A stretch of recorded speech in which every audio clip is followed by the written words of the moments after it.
dia, da tarde. Ao mesmo tempo que é uma mesa do Congresso UFBA, a gente está lançando o nosso grupo de pesquisa e extensão socioecológicas, que é para abarcar as pesquisas dos nossos alunos e do nosso grupo de professores que já vem desenvolvendo trabalho juntos há um bom tempo. E agora a gente está oficializando o grupo de pesquisa, então é uma felicidade estar aqui, podendo realizar isso junto com vocês. Então vai ser um ciclo de 3 meses, agora hoje à tarde, começando 1h30, que já está um pouco atrasado, mas a gente está começando a primeira mesa. Essa primeira mesa vai falar um pouco sobre as bases teóricas e metodológicas e as linhas de pesquisa do grupo, que está agora oficialmente na base de dados de grupo de pesquisa do CNPq.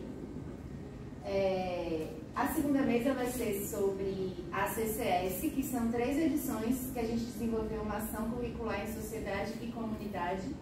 E aí a gente vai ter as 3 edições representadas aqui com professores colaboradores que participaram desde 2019 até 2025. E na terceira mesa e última desse momento, vai ser uma mesa com os orientandos de mestrado e doutorado para as suas respectivas pesquisas e o quanto que essas pesquisas dialogam com a abordagem do grupo de pesquisas socioecológicas. Então vai ser um momento que eu espero que todos possam ficar, né, até a última mesa. Trouxemos um cafezinho para os intervalos e está aberta a sessão onde nós vamos convidar, eu vou iniciar falando um pouco dessa primeira mesa, e a gente vai, pode passar, por favor. Então aqui a gente vai falar de antecedentes, né? Que um grupo de pesquisa, eu percebi pela própria experiência, que ele não nasce assim do zero, né, Paty? Ele nasce a partir de antecedentes. Você já foi estudante, você já foi professor de estudo, você já depois se torna professor efetivo na universidade, e aí você participa de algum grupo de pesquisa. Eu mesmo, como estudante, participei do LCAD, do LACAN e do Lab Habitar, 3 grupos de pesquisa diferentes dentro da mesma faculdade de arquitetura.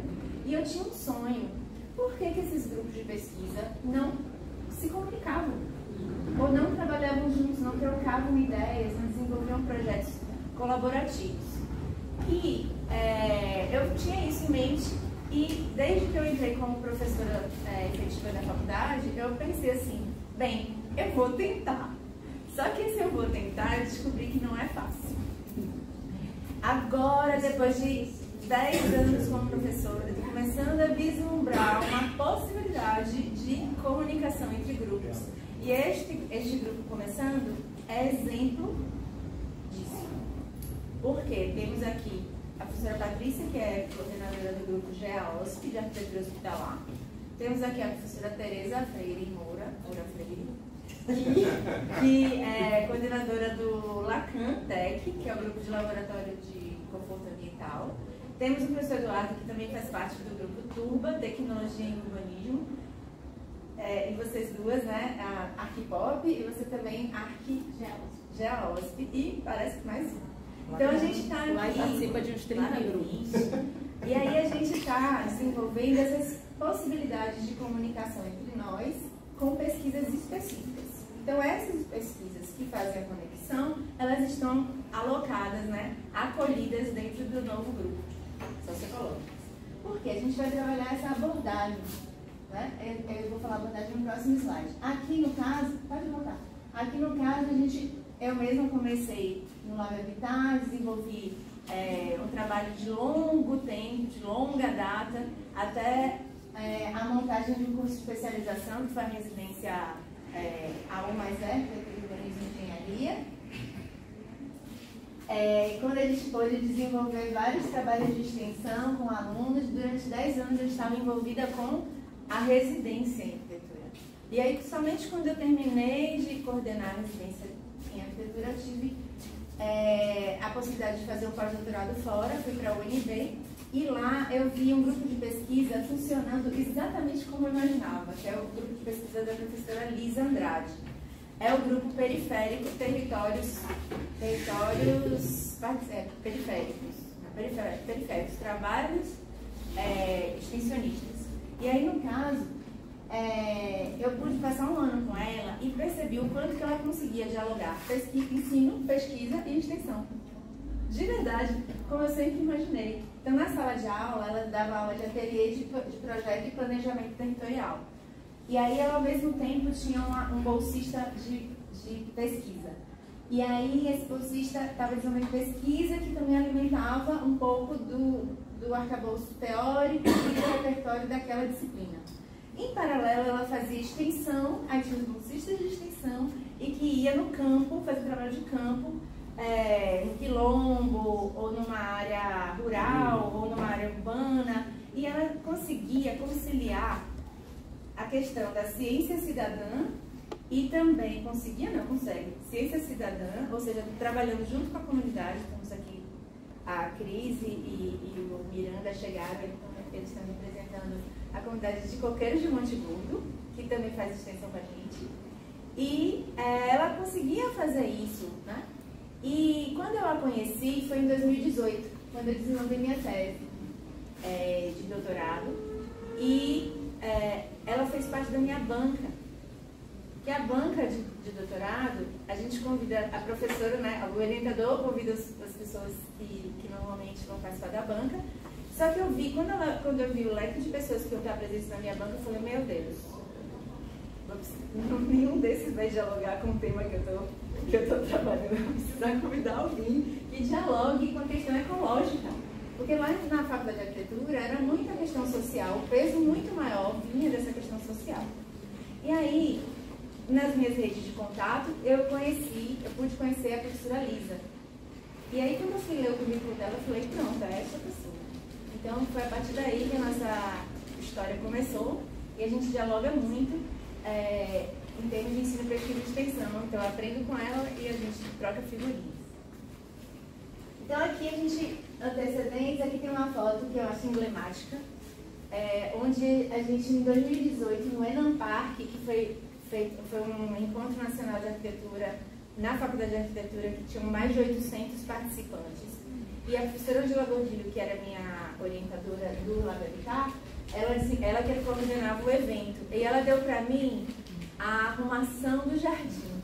Tipo, eu tô vendo que você não tá muito cansada, já acabou de fazer sua tese, então eu vou deixar com você a parte melhor. Você vai cuidar do jardim. Aí eu, tão ótimo. Aí chamei a professora Brange, que na época era tirocínante, era doutoranda e paisagista maravilhosa de Salvador, e mais que Salvador, e as professoras de paisagismo da faculdade. Aí chamei Nayara, Marco estava começando ainda, e a gente sentou e disse assim, vamos desenvolver um projeto para esse jardim. Aí a Nayara falou, mas meus alunos acabaram de desenvolver esse projeto em sala de aula. Aí eu falei, poxa, então vamos pegar o projeto e vamos ver se a gente executa. A gente tinha 3 meses. Aí quando a gente foi abrir o projeto, eu vou contar muita coisa, eu vou ter que ir mais rápido, né? Já estou detalhando demais. Aí tá, tivemos que reduzir o projeto, simplificar, e fizemos um plantio de um ipê rosa, simbólico, para mostrar aquele momento. Com os alunos, você tá ali, né?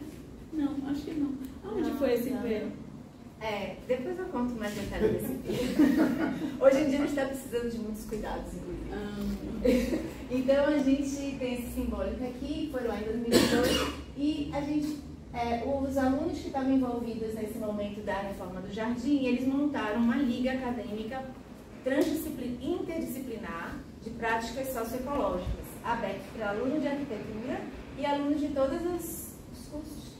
Inclusive temos um representante aqui, o Luca. E essa liga acadêmica envolve alunos de arquitetura, biologia, geografia, de outras áreas de conhecimento, até hoje, né? Então, nesse percurso, a gente passou por alunos, um grupo de estudos que iniciou logo depois do doutorado, 2018, e hoje a gente está chegando no grupo de pesquisa com o mesmo nome, socioecológico. Pode passar. Então, aqui eu já falei, praticamente, desde 2017 a 2018, aí a gente vem formatando uma linha do tempo para a gente ter memória. Os alunos ajudam a preencher essa linha do tempo a cada ano que passa. Então a gente começou lá com eu considero o início a tese, né? Mas tem coisas anteriores, obviamente. E aqui, passando por extensão, por ensino e pesquisa. Pode passar. A gente em 2018-19, a gente iniciou a primeira edição da CCS, que é o tema da segunda mesa, vai ser falado com mais detalhe. Pode passar. E aí, em 2019-2020, várias questões, muitos alunos participavam em pesquisa, extensão. Pode passar. Em 2020-2021, a gente tem o início da Liga, que foi em 2021, durante a pandemia. Eles montaram o regimento da Liga e foi aprovado na congregação online. Eles fizeram uma jornada paisagística. E 2021-2024, já mais resumido, na segunda edição, ano passado, da CCS em Coqueiro de Monte Gordo, né? Que já foi a primeira edição que aconteceu em Camaçari. Então a gente já tem aqui alunos que participaram, como Zayane, como Luca, não, né? E a comunidade presente. Pode passar. Aqui a gente teve, em 2024, uma parceria com a Universidade de Copenhague, onde eu fiz o doutorado de sanduíche. Retomando essa parceria, eu e o professor Eduardo estivemos presentes, fazendo um workshop, onde a gente pôde conhecer soluções baseadas na natureza ao vivo, né, em loco, por uma semana lá. E a gente está buscando desenvolver essa parceria, dar desdobramentos para acontecer um workshop em Salvador, convidando os professores de lá. E todos nós aqui vamos estar participando dessa organização. E a terceira edição da CCS foi no início desse ano, no primeiro semestre, também lá em Coqueiro de Monte Gordo, e vai ser falado na segunda mesa com mais detalhe, com a presença da Cris. Pode passar, por favor. E aí o grupo se inicia com uma lógica de uma base teórica e metodológica que envolve essa abordagem socioecológica, que inclui 3 eixos, que é o eixo social, o mental e o eixo ecológico. E nessa interseção a gente tem uma chamada ecosofia, a filosofia engajada, aquela que leva a aplicação no espaço, no território, com as pessoas. Não é aquela filosofia que fica só no mental. Ela transforma pessoas e lugares. Então é por este caminho, é essa abordagem em termo, que a gente vai vir trabalhando nesse nosso grupo. Pode passar. E aí a linha de pesquisa são 4 linhas. Como eu ia dar aqui na apresentação, eu coloquei a primeira para eu falar. Essa linha, ela vai desenvolver a convergência socioecológica e vai trabalhar com o desenvolvimento e a difusão de processos e práticas de ensino, pesquisa e extensão transdisciplinares para projetos de interesse coletivo. Promover o planejamento territorial nas suas diversas escalas, ou seja, do micro, da rua, né, do edifício, da rua, do bairro, à cidade, e contribuir com a rede de convergência socioecológica.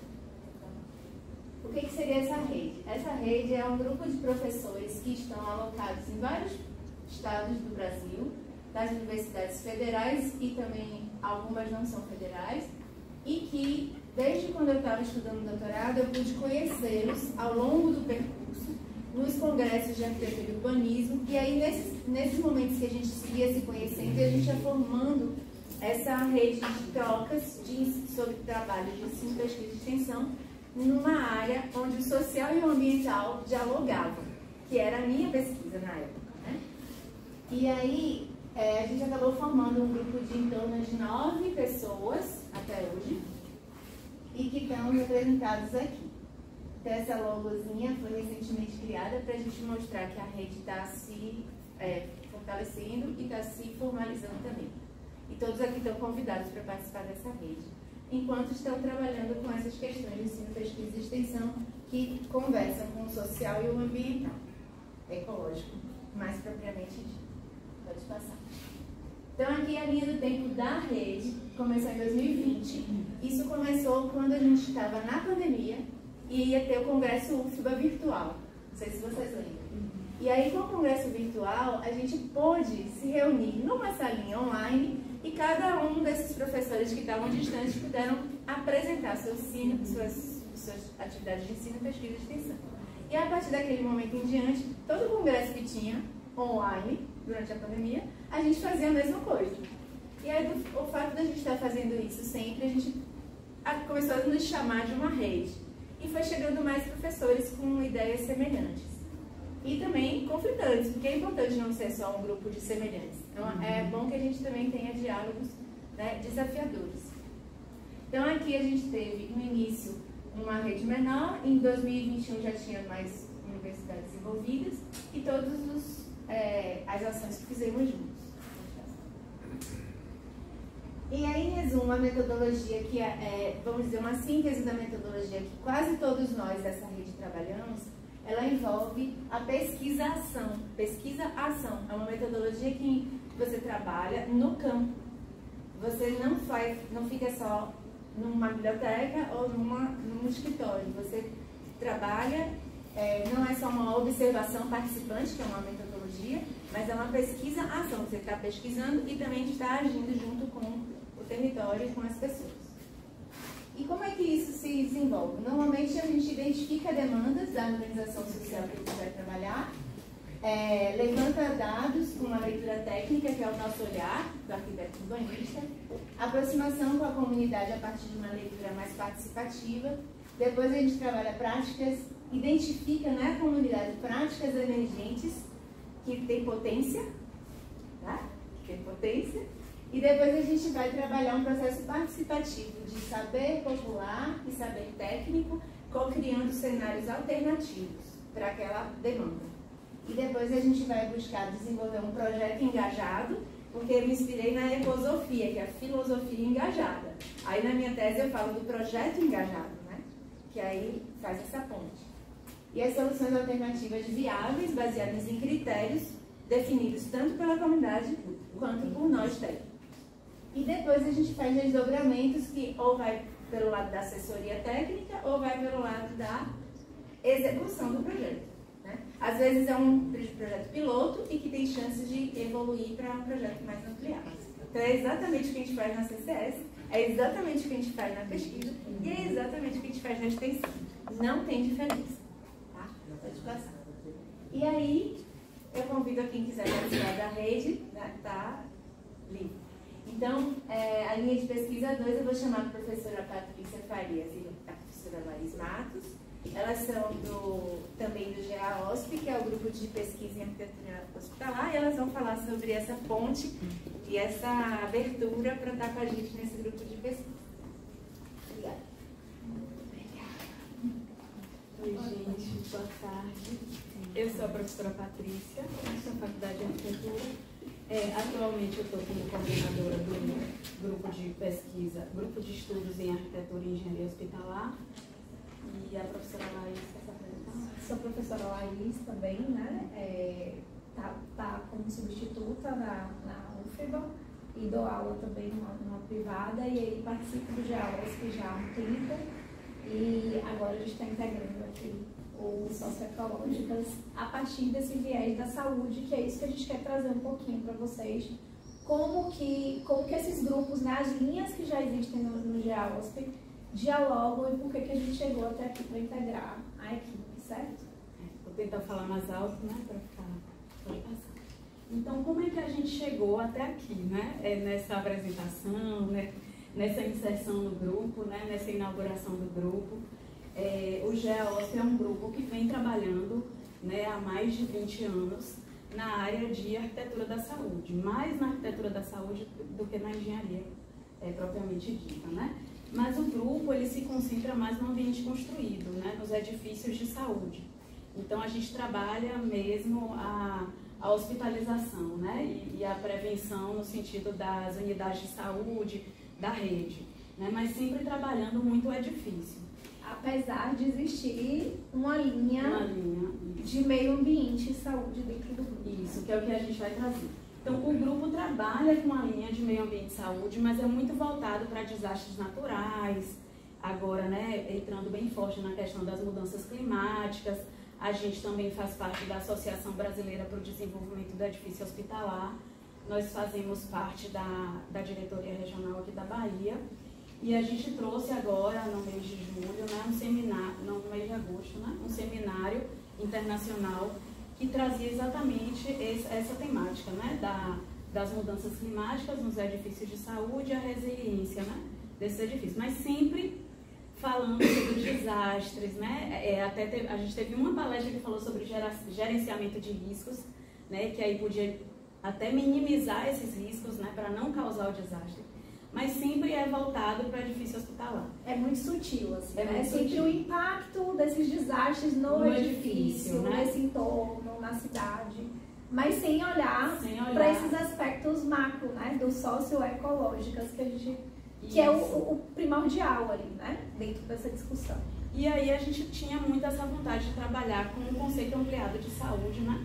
E aí, com o convite da professora Eliana, veio essa oportunidade, né, da gente se inserir nas atividades que ela já exercia e na atividade lá do Coqueiro de Monte Gordo, né, do projeto de extensão Habitat Saudável. E lá a gente pôde entrar, né, com essa temática e incorporando a nossa expertise e a nossa vontade de querer construir, né, esse conceito ampliado de saúde. Então foi aí que a gente pode passar, que a gente se integra, né? Então na linha de pesquisa a gente tem esses subitens, né, que é sustentabilidade ambiental, saúde e habitabilidade, infraestrutura verde e educação e conscientização. Todos esses subitens aí, eles dialogam de alguma forma com as linhas de pesquisa do socioecológicas, né? Sempre tentando integrar práticas arquitetônicas que minimizem os impactos ambientais, né? Estudando como espaços construídos afetam a saúde, né?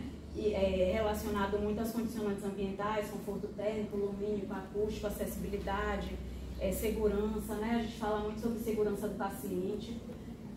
Infraestrutura verde, né? Como que a gente pode incorporar elementos naturais nessa ambiência, né, do edifício hospitalar, então já entendendo essa relação, né, do edifício com o seu ambiente imediatamente externo, né? E a educação e conscientização, né? Como a gente pode criar metodologias, né, que sensibilizem a sociedade sobre a importância desse equilíbrio, né, entre a saúde e o ambiente, promovendo práticas, né, que a gente pode viver isso, né, promovendo práticas responsáveis e inclusivas. Entendendo assim, que as edificações de saúde geralmente são edificações complexas, né, que necessitam de muitos recursos para continuar funcionando. Então, isso é uma coisa que sempre inquietou eu e Patrícia, assim, né? A gente não pode ficar só sugando os recursos, né? A gente precisa criar estruturas, pensar em estruturas que sejam sustentáveis, né? Então, foi aí... Pode falar.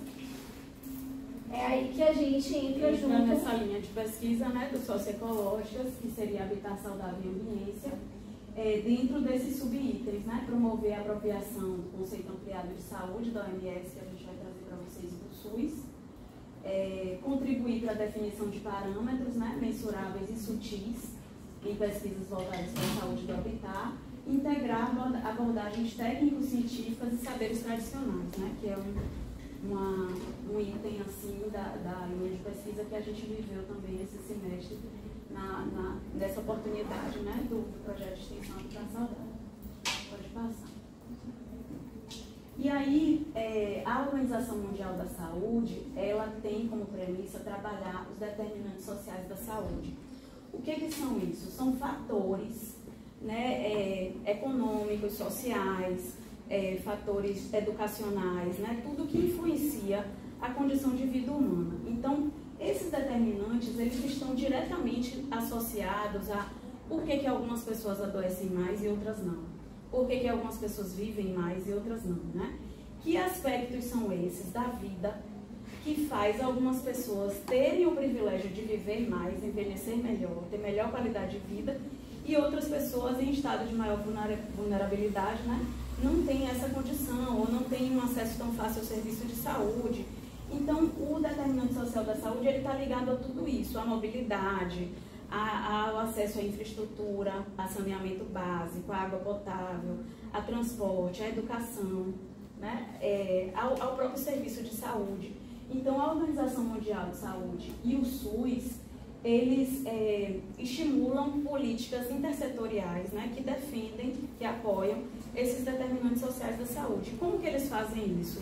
Através de políticas, né? Então, quando a gente vê a política de moradia, né, um programa de habitação, é previsto pela Organização Mundial da Saúde, o SUS estão apoiando esses programas para poder melhorar a qualidade de vida das pessoas, melhorar a condição de vida das pessoas, né? Então, tanto na questão escolar, né, a gente vê um programa de habitação, um programa que apoia uma escola gratuita e com qualidade, um programa que apoia uma alimentação, né, uma segurança alimentar, né, que a segurança alimentar está muito relacionada à condição de vida também da população, né? Então, a Organização Mundial da Saúde, ela apoia, né, através de políticas intersetoriais e o SUS, esses determinantes sociais da saúde. Pode passar. E aí a gente tem, né, o que a gente traz, porque ela traz isso, esse conceito ampliado de saúde, que é exatamente isso que eu estou falando, né? Sai da saúde, está relacionada diretamente ao atendimento hospitalar, mas a saúde passa a ser um tratamento, né, uma política muito maior, um conceito muito mais ampliado, né? E aí, dentro desses determinantes, a gente tem, e dentro do conceito ampliado de saúde, a gente tem o bem-estar físico, social, o mental e a espiritualidade, né, que seria o espiritual. E aí, o Habitat Saudável, né, que é o projeto de extensão, ele entrou ali, né, para a gente entrar com esses determinantes sociais da saúde na própria extensão, né? E aí a gente queria fazer essa ponte. E aí, quando a gente entende esse conceito de saúde ampliada e vai para a realidade local, a gente começa a fazer reflexões, né, a partir do contato com a comunidade. Então, entender da comunidade através de conversas e de entrevistas e dessas trocas, a gente poder entender quais as dificuldades, né, que aquela comunidade passa, né, e que eles vão trazer as demandas deles. Então, eles vão dizer, olha, aqui a gente não tem acesso, tem as unidades de saúde, mas a gente não consegue chegar até as unidades. Aqui a gente tem uma dificuldade enorme, né, Cris, de saneamento básico, de esgoto, de água, né, potável. Então, a gente começa a ver que o fornecimento de energia, né, e muitas vezes até a questão de o quanto essa comunidade ela tem conectividade ou não tem conectividade.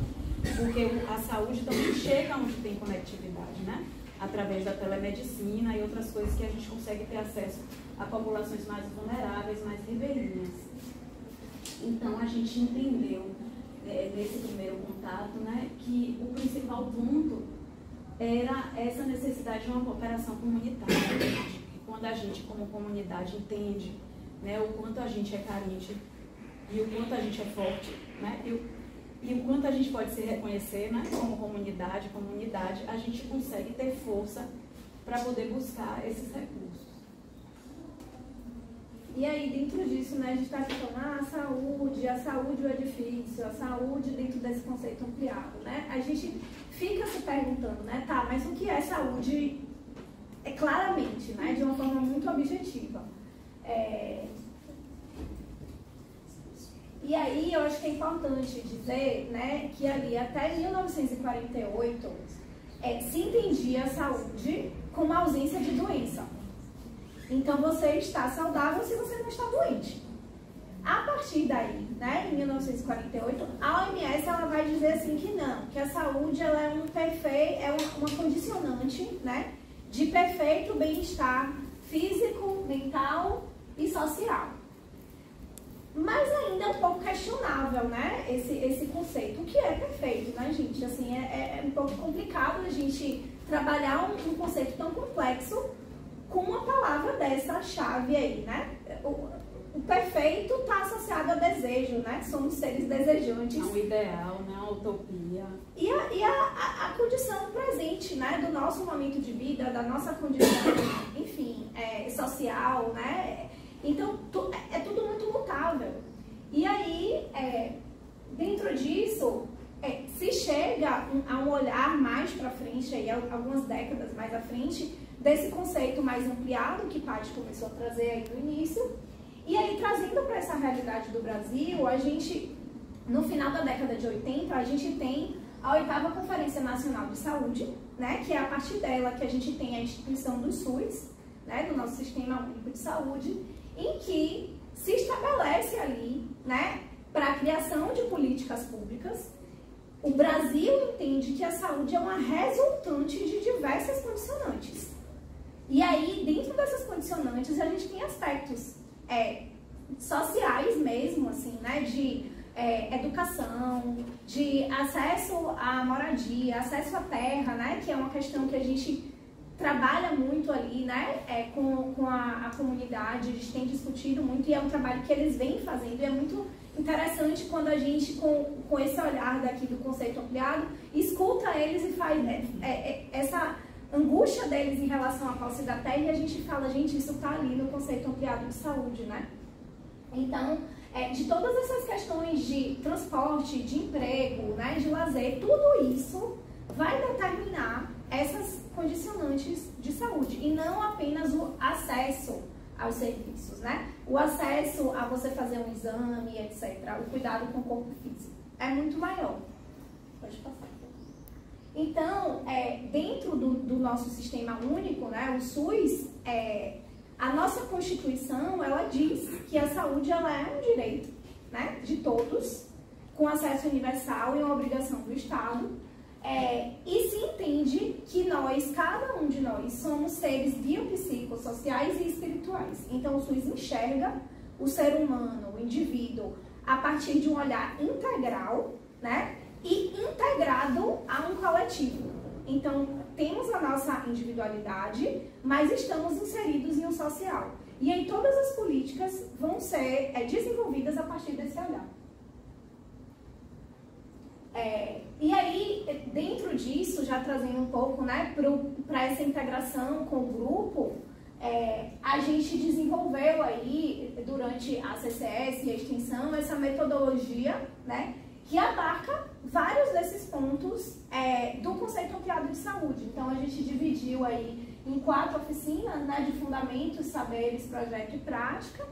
A gente se inseriu, né, nessa metodologia. Exatamente. A metodologia já existia e a gente se inseriu, né, com esse pilar da saúde, sendo condicionado ali aos determinantes sociais da saúde do grupo 3, né? Então, a gente estaria entrando no projeto, né, nessa metodologia, de uma forma transversal, né, passando por todas essas oficinas, entrando com essa contribuição, né? Mas que, na verdade, o grupo 3, ele perpassa por todos, né? É isso que eu quero dizer. Que todos os grupos aqui, ó, multimeios da abordagem socioecológica, pegada ecológica, consumo e resíduos, né?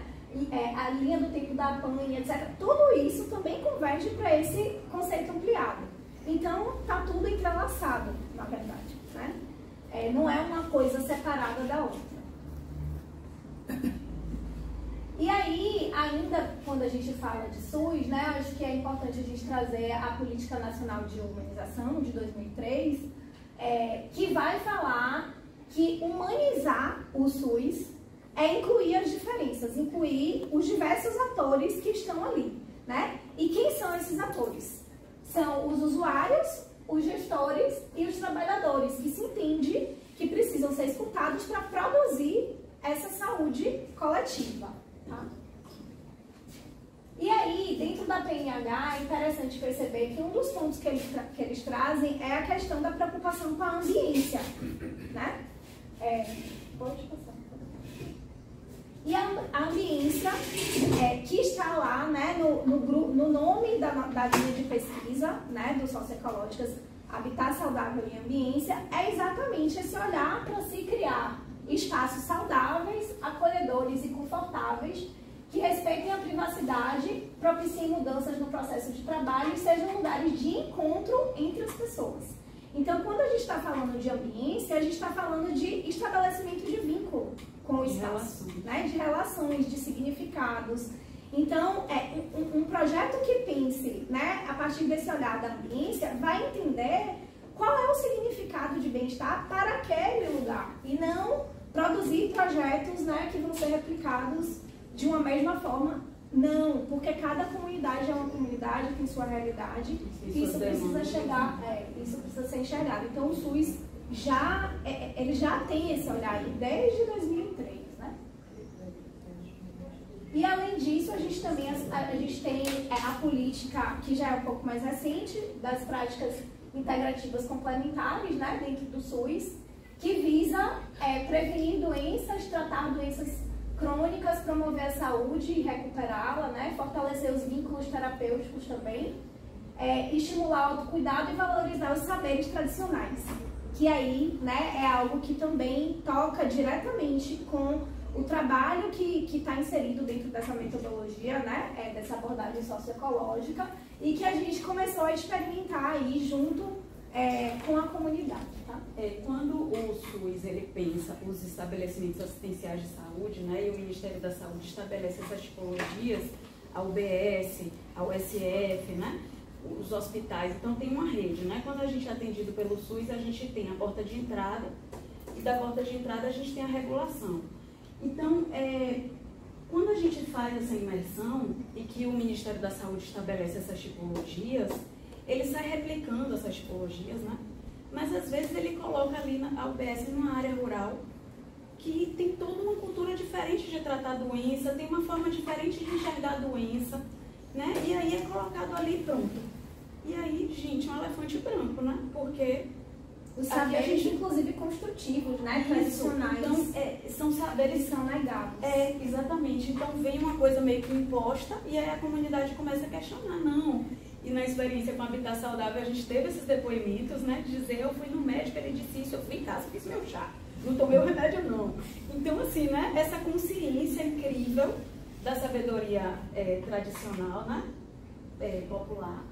Que a gente teve essa experiência lá, né, com eles, de vivenciar isso, que foi, assim, uma experiência muito rica, né, da gente poder entender o que acontece, né, com essa rede e quando essa rede é colocada num lugar que a gente tem que, até o próprio médico, quando vai, né, para ele muda também a forma dele, às vezes, até pensar a doença. Então, as práticas integrativas complementares, elas foram reconhecidas, né, elas não eram, e elas foram reconhecidas. Então, hoje elas podem ser implantadas dentro de qualquer unidade de saúde do SUS, né? E elas são 29 oferecidas gratuitamente. A gente teve uma experiência no congresso aqui em Salvador, que a gente fez um congresso brasileiro, e aí as PICs tinham acabado de ser reconhecidas. E aí o que a gente fez? A gente fez uma provocação. Nos estandes lá, a gente criou um estande das PICs, para que os próprios arquitetos pudessem experimentar as PICs, entender o que eram as PICs, para quando eles fossem projetar as unidades de saúde, eles pensassem, gente, eu posso colocar um espaço das PICs, porque agora elas são reconhecidas. E é maravilhoso, porque eu experimentei, né? Então a gente fez essa provocação, foi muito legal. Às vezes ficava mais cheio o estande do que a sala. O estande foi um sucesso no congresso, né? A gente mudou o paradigma mesmo, assim, dos arquitetos, que é hospital, hospital, hospital, hospital. E aí teve aquela experiência, né, de tirar o sapato. Como assim tirar o sapato? Tira o sapato. Então, para eles foi assim, né, uma mudança de paradigma. Pode passar. E aí? E aí, dentro do projeto, né, do Habitat Saudável, a gente trouxe a mandala de ervas, porque era sempre uma discussão da saúde, né, do pessoal da saúde, que trazia, nosso sonho era ter aqui uma farmácia viva, e o pessoal da comunidade, né, que quando a gente viu, era a farmácia que faltava. A gente podia ter a farmácia popular, podia ter sempre o governo, mas a farmácia que faltava, né, era a farmácia viva. E aí a gente teve essa imersão aí, nessa experiência, com a construção da mandala de ervas, e aí mostram os vídeos aí do processo, né? Todo mundo engajado, teve todo um estudo dos alunos da CCS, né, que planejaram esse projeto, onde que ele ia ficar localizado, qual a direção de ensolejamento ideal, né, para posicionar. Aí vem o saber popular, né, que embasou tudo, né, na verdade. Embasou tudo para trazer as ervas, mostrar as ervas, entender que erva podia ser plantada com qual erva, né? Como é que a gente poderia agrupá-las, pode passar. E aí, a gente trouxe também, né, esse conceito da permacultura, que traz, né, a criação de ambientes urbanos sustentáveis e produtivos em equilíbrio e harmonia com a natureza. Então, tentar integrar esse saber tradicional popular, né, através do ensinamento da erva, né, para que ela serve, gente, sabe o mecholate que você compra na farmácia? Essa planta aqui. A gente, meu Deus, a de pirona é essa, gente? E pra gente era uma surpresa, né? A gente vê ali, colocava folha, você tá com machucado, vamos ver a cicatrização, né? Então isso foi incrível. E a gente poder também levar o saber científico, que foi esse conhecimento, pode passar. Lembrando que assim, a permacultura é uma coisa, é um campo muito vasto, né, que inclusive faz relação com outras linhas de pesquisa do grupo, né? Então, sim, é importante dizer que é um tema transversal, tá? Sim. E aí, trazendo, né, no caso aí, o saber científico que vem da universidade, né, dos alunos se debruçarem sobre essa ideia, buscarem como resolver, como colocar isso em prática, né, como criar esse microprojeto, esse manual prático para essa devolutiva, né, para a comunidade, e como se engajar junto, né, se envolver na construção e na execução final desse microprojeto. E aí o resultado final, né, todos nós reunidos depois do... que aí virou, né, Cris, um espaço que vai dar uma continuidade aí, quem sabe, de um espaço de convivência também, né, para eles poderem dar continuidade, cultivar essas ervas e fazer um espaço de integração, né? Porque lembrando, né, que o SUS entende que a saúde, ela perpassa, né, os lugares de encontro. Então a gente entende que a saúde, dentro de projetos assim, ela não está sendo estimulada apenas pela mandala de erva em si, mas pelos encontros que a construção e o processo provocam, né? E a semente que a gente planta a partir dali. Então a ideia é que a gente quis trazer do início, né, do primeiro trabalho nessa linha de pesquisa. É isso aí. Deixar claro, né, que a gente está trazendo isso porque é o primeiro momento em que a gente se inseriu, né, e o grupo está abrindo agora, né? Então contar um pouco dessa experiência inicial, né, que a gente teve com essa interlocução GEA-OSP e o novo grupo socioecológicos, que a gente também está lá e está aqui, né? Então isso é muito bom e a gente queria compartilhar, né, essa vivência que a gente teve. Uma coisa, claro. A semana passada, acho que foi, a gestora do posto lá do projeto me ligou, queria ter um bate-papo para ouvir, acho que ela quer ouvir um pouco mais sobre o projeto e o que a associação poderia contribuir. A Alexandra, que é a agente de saúde, que é também da diretoria da APANI, na última reunião que nós tivemos, ela nos disse que parece que eles estão buscando um outro espaço e se ainda perguntou para o grupo, né, se ainda, porque há anos atrás foi discutida a possibilidade de construir ali naquele espaço, aquele espaço pequenino que vocês conheceram, é alugado. Aí a gente disse que sim, aí estavam representantes do futebol, outras pessoas, disseram que sim, só que precisaria vir a equipe, ver o tamanho, enfim. Dentro da e aí ela já me ligou, querendo ter essa conversa, querendo fazer uma visita, então quem sabe. Sim. E hoje Eliana, o Wellington, me ligou dizendo que o cara lá do patrimônio, a gente vai marcar uma reunião com ele, assim, rapidamente, para discutir a questão de posse do terreno, para construir, ele precisa ter um número de posse. Então, assim, aos pouquinhos, as coisas estão caminhando. São desdobramentos desse projeto. Sim. E eu acho que, assim, só puxando esse gancho, é importante dizer que a gente, eu e Patrícia, a gente teve, né, uma reunião junto com a Alexandra para entender mesmo essa questão mais do dia a dia e mais técnica e das dificuldades em relação à unidade básica de saúde. Porque a ideia é que a gente, como a gente tem essa expertise do projeto técnico mesmo, né, de vigilância sanitária e tudo isso que precisa de aprovação, então a ideia é que a gente também possa integrar isso para trabalhar projetos inseridos dentro do ambiente rural, né, que é diferente, que às vezes o arquiteto que está lá na Secretaria de Saúde não tem esse olhar. E aí, integrando tudo isso que vocês colocaram. PIX, você chama? PIX. Então, integrando com certeza, Cris. Essa discussão, essa pesquisa. E assim, tem sido uma iniciativa mesmo do Ministério da Saúde fazer essa particularidade, sabe, das unidades. A gente soube agora que está tendo as UBS indígenas. A gente discorda de várias questões, né, que estão sendo postas lá.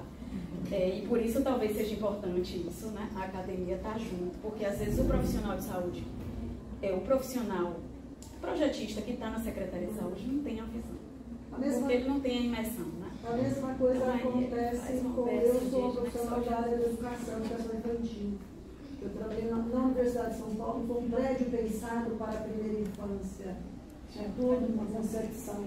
E aí, quando você ia para outras escolas do município mesmo, até os CELS que foi criado, que abrigava também a educação infantil, completamente inadequado, porque com certeza era um arquiteto, alguém que não entendia o desenvolvimento da primeira infância, enfim. Isso. Mas que bom. É isso, gente. A gente encerra a nossa fala.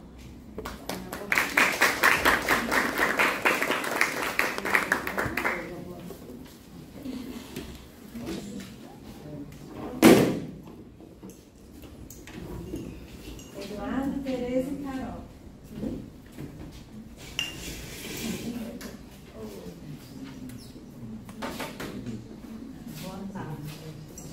Boa tarde.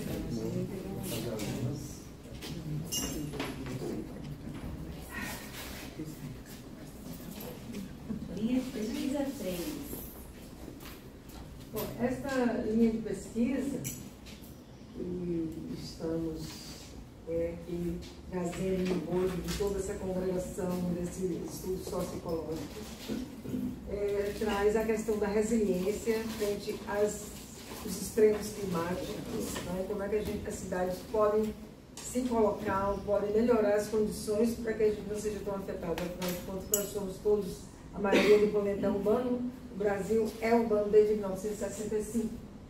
Né? Então, a questão climática, ela está por trás, é um trabalho de base, que vem sendo desenvolvido pelo Laboratório de Conforto Ambiental, né, já há algumas décadas. E a gente tem que produzir um mapa de conforto ambiental, um mapa do clima urbano da cidade, né, com vistas a propor para a prefeitura, para o planejamento, para os tomadores de decisão, uma base climática, né, ou seja, que está levando em conta essas condições que a urbanização traz.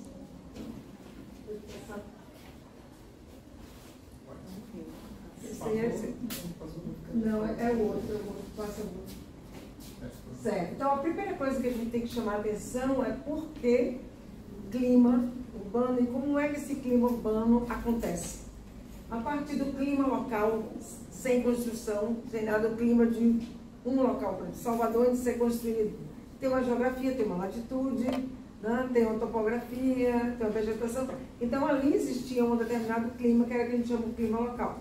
Quando a gente faz a intervenção urbana ao longo do tempo, que a gente urbaniza, e a depender de como a gente urbaniza a cidade, né, a gente vai ter uma condição climática urbana distinta de uma cidade para outra, né, a partir dessas intervenções que a gente faz. Então, a gente vai mudar as condições térmicas, as condições de umidade, luminosidade, né, ruído, odores, impactos, né, chuvas, qualidade do ar, tudo isso, né, pelas nossas atividades humanas, a construção civil, né, a questão dos veículos e toda atividade industrial e todas as atividades humanas que desenvolvem nesse local.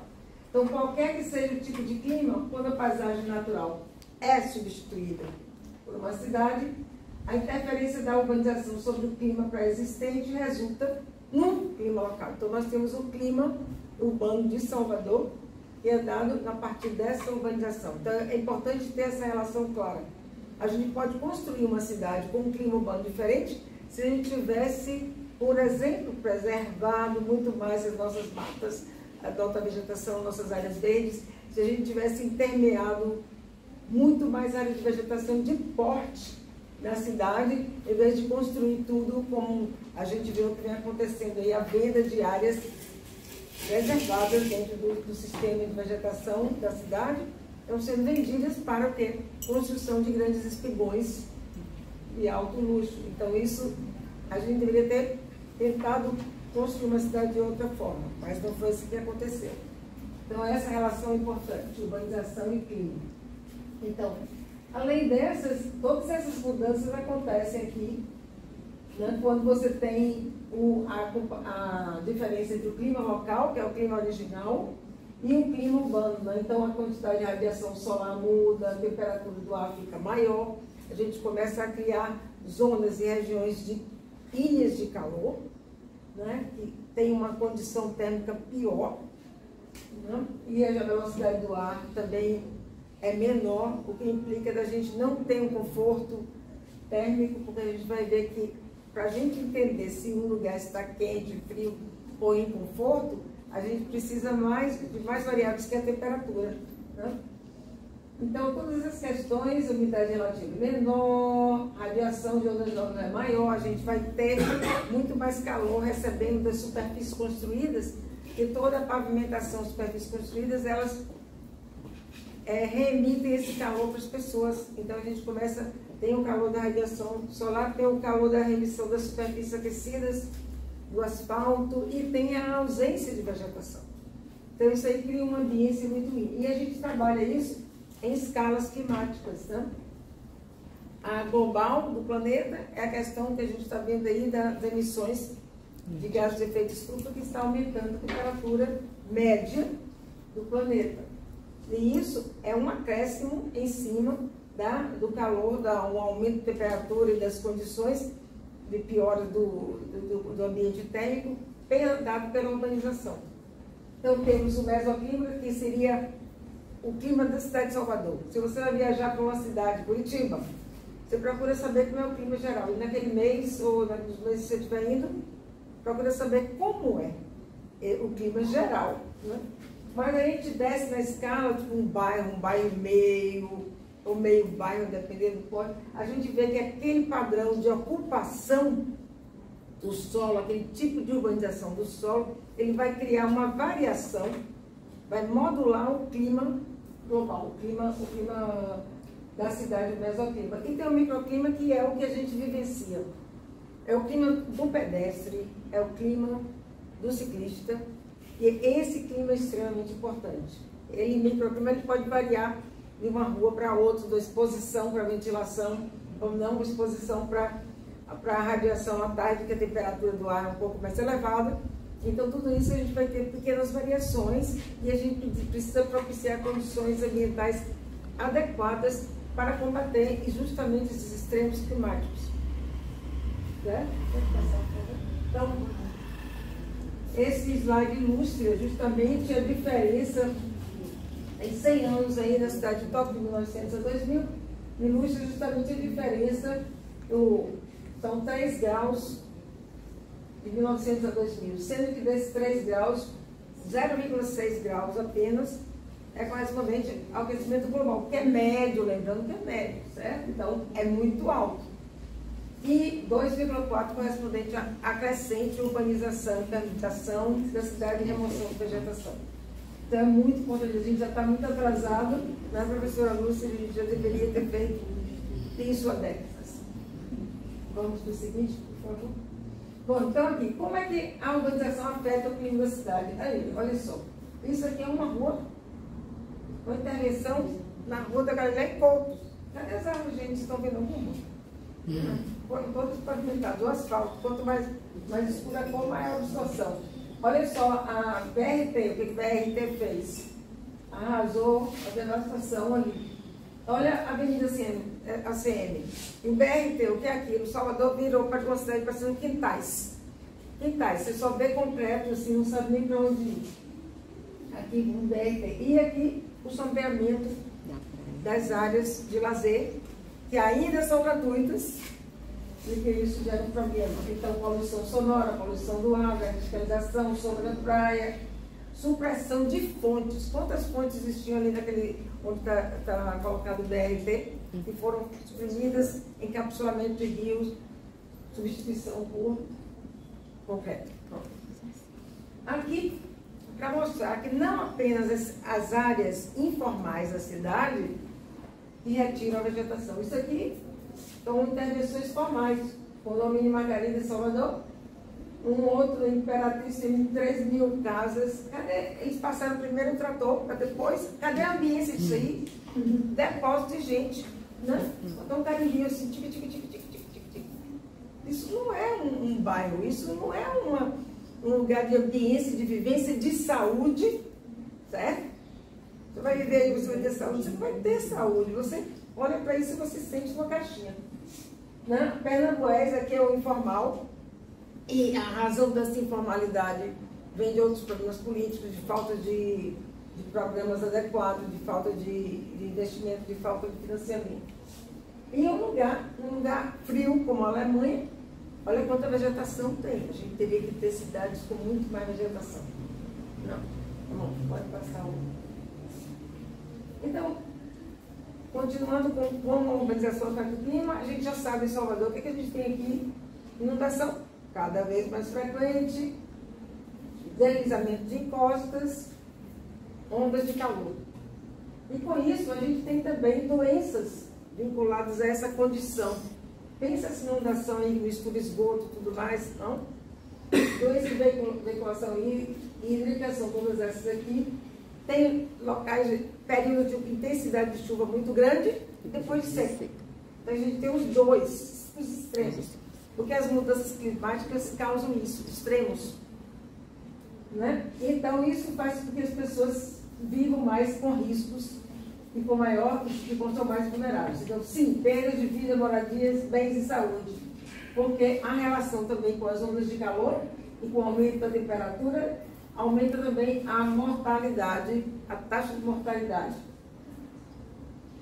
Então, aqui, em Salvador, pela temperatura que nós temos aqui ao longo do ano, só 38% das horas do ano é que a gente está em conforto, que a gente pode dizer, do lado de fora. Lá de dentro é outra coisa, depende da possibilidade de ventilação cruzada e outras coisas. Isso aí casa com a questão do bioclimatismo na arquitetura. Então, deslizamento, e observe aqui que tem esse quadrinho aqui, mostra o ranking de municipalidades onde mais pessoas vivem em áreas de risco. Um trabalho de IBGE 2018, das capitais, Salvador, 1 milhão, mais de 1.200.000 pessoas em números absolutos de 2018 em área de risco de inundações e deslizamento de terra. Em segundo lugar, São Paulo, com metade, 674 mil. Então imagine, quantos milhões tem São Paulo, quantos milhões tem Salvador, a gente praticamente um terço da cidade vive nessa condição. Em São Paulo 12 milhões de pessoas. Tem 600 mil nessa condição. Salvador tem menos de 3 milhões. E está nessa situação. E 1,2 milhão. Você pode passar. Então, a partir disso, a partir desse conceito, urbanização está relacionado com o clima urbano e o clima urbano afeta a saúde das pessoas também. Por exemplo, há um aumento de mortalidade, um pequeno aumento de temperatura, porque tem pessoas que já têm tendências a ter AVC, ataque cardíaco, não sei o que, tudo isso é exacerbado para essas pessoas e não precisa estar em condição de alto risco, não, mas elas são submetidas a condições que aumentam a mortalidade. E isso é um trabalho, inclusive, estatístico, feito aqui em 13 cidades, Salvador, uma delas, São Paulo, outra, e em outras cidades do exterior, pelo professor Maurício Barreto, aqui na Ciência, Estudo, Ciência e Saúde. Né? Então, a partir disso, a partir dessa ideia de urbanização, a gente foi criar o quê? Vamos ver como é o padrão de ocupação do solo de Salvador. Então, vamos lá delinear cada área que tem uma ocupação do solo diferente dentro de Salvador. A gente sabe que Salvador tem um determinado clima geral, uma cidade de mesoclima. Agora, como são os topoclimas dessas áreas que são construídas com diferentes tipologias de ocupação do solo? Então, esse é um trabalho de grupo de pesquisa de clima urbano de Salvador do Lacan. E isso também é um embasamento para todos esses estudos socioecológicos, porque a gente tem que partir de uma coisa que está sendo afetada mundialmente. Então, continua? Então, assim, descrevendo aqui um pouco, né, da trajetória mais recente do grupo, né, a gente vem trabalhando com a construção de 2 mapas, um mapa de padrão de ocupação e um mapa de clima urbano. o mapa de padrão de ocupação, o Carol vai falar daqui a pouquinho. O mapa de clima urbano, na sequência, eu vou também explanar brevemente. Esses dois trabalhos, eles foram fruto de uma colaboração, na verdade, de financiamento do Ministério Público, né, do Estado da Bahia, e foi elaborado lá pelo grupo de pesquisa de clima urbano, dos quais, né, alguns dos membros estão aqui, Tereza, Carol, Eliana, eu, professora Jussana está aposentada, mas é nossa mentora técnica espiritual, está sempre lá. Professora Lúcia também. Então, são várias pessoas que colaboram aí com esse trabalho. Acho que a Carol já aproveitar falando do mapa. O mapa de padrões de ocupação do solo, ele reflete a forma de ocupação, como construímos na cidade. Se você voltar à imagem anterior, aqui a gente vê várias texturas urbanas, né? Então a gente tem, por exemplo, essa textura de área verde, a gente tem ali, mais à esquerda, uma textura de uma ocupação mais espontânea, mais ocupada de forma mais orgânica, né? Sem planejamento. A gente tem uma zona de edificações verticais, já com um certo planejamento, com recuo e tal. Então, são texturas diferentes e a sensação térmica em cada uma dessas regiões é diferente. Né? Então, você está numa área verde, por exemplo, um dia de verão, você se sente muito mais confortável termicamente do que você estando em uma área, digamos assim, que cresceu de forma desordenada, espontânea, sem recuo, sem ventilação, sem acesso à ventilação, né, para retirada de calor. Então, isso reflete no clima urbano, óbvio, né? É um ponto assim, muito principal para o clima urbano, é a forma que a gente constrói, que a gente ocupa a cidade. Então, baseado nisso, a gente desenvolve o mapa de padrões de ocupação. Pode passar. Que é justamente, que é justamente essa imagem aqui à direita, abaixo, né? Ele é elaborado no QGIS foi elaborada essa versão mais recente sobre ortofoto de Salvador, e a gente vai criando poligonais, né? Por exemplo, a área urbana que cresceu de forma espontânea, a exemplo do Nordeste de Amaralina. Então, todas as áreas semelhantes recebem uma poligonal denominada P4, né? A gente começou chamando ela de P4. E a gente vai formando esse mapa de padrões. Pode passar. Então, esse é o mapa de padrões de 2022, a última versão, né? Que nós fizemos recentemente. Eu só queria chamar a atenção, gente, onde tem verde, onde tem vegetação em Salvador. Salvador é a península, quase ilha.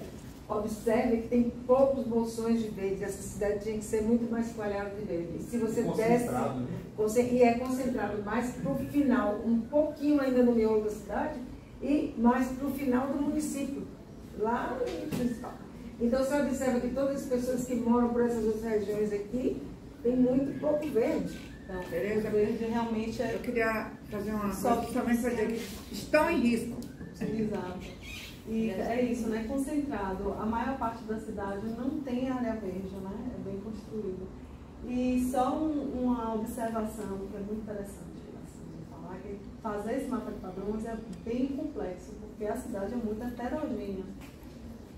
Então, assim, numa mesma área, uma área pequena, você pode ter diversos padrões. Então, era assim, angustiante você fazer, porque não podia ser poligonais pequenas, né? Porque isso termina gerando um conflito. Assim. Mas você termina tendo que escolher qual padrão mais presente, então é bem complexo fazer esse mapa de padrão aqui em Salvador. O contrato não para, né? Não para, quando você vai ver já mudou. Para a gente enxergar o que predomina, a gente tem que enxergar qual é a textura que predomina. Então a gente usou uma escala de mapa de 1 para 10 mil. Porque se a gente baixasse muito, para chegasse mais próximo, de um prédio aqui, casinhas aqui, um prédio aqui, como é que você vai? Você tem que dar um distanciamento para enxergar a textura.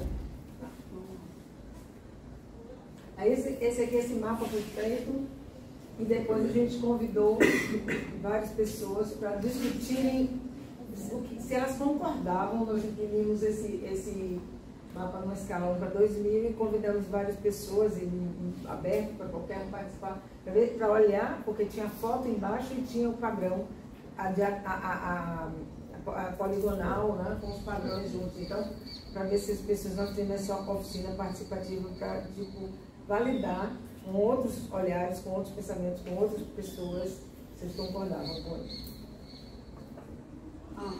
Bem, então, baseado nessa angústia que eu acabei de falar com vocês, de realizar esse mapa de padrão de ocupação, que eu fiquei com nessa equipe, né, da redação do mapa, eu terminei, assim, mergulhando nesse estudo em duas pesquisas, né, dois trabalhos de pesquisa, que foi o pós-doutorado de 2020 e esse atual que eu estou fazendo em 2026. Então, a gente descobriu que existe uma padronização dos padrões de ocupação, vou falar rápido, mundial, que são as LCZs. Então, as LCZs são uma padronização mundial dessa forma de ocupar.